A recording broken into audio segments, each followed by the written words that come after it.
The early warnings, the red flags started small. Rachel often forgot her wallet at dinners, letting me pay. She claimed she had expensive taste, but her bank account supposedly couldn't keep up.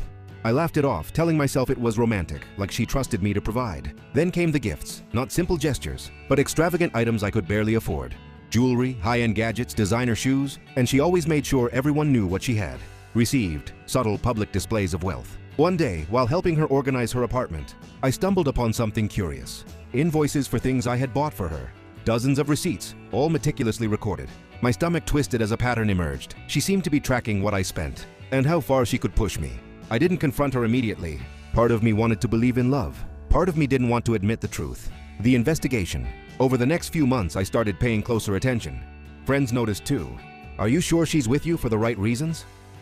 My best friend Mark asked, brow furrowed. I waved it off, defensive and embarrassed. But the more I observed, the clearer it became. Social media posts flaunting wealth she didn't really have.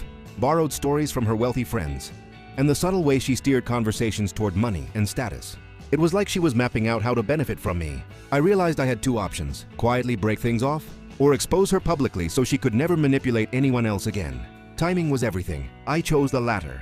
Wedding preparations. The wedding planning continued, each detail reminding me of what I was about to do. Venue booked at a LA luxury banquet hall.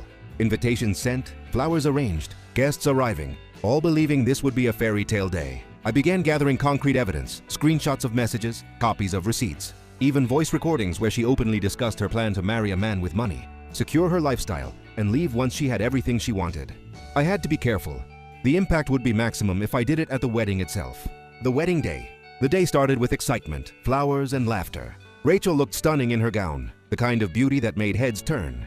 But behind that perfect smile, I saw something else. Confidence, arrogance. She believed she had me exactly where she wanted me. As the officiant asked if anyone had objections, I raised my hand. Every head in the room turned to me. My voice, steady and calm, carried across the hall. I do have an objection. Not to our love, but to the deception that has been hiding behind it. Gasps echoed. Rachel's smile faltered. I continued. Rachel has been dishonest with me and with all of us. She has pursued this marriage not for love, but for wealth. I have evidence, which I will present now, of her plans to trap me into a life I did not choose. Second part, subscribe please.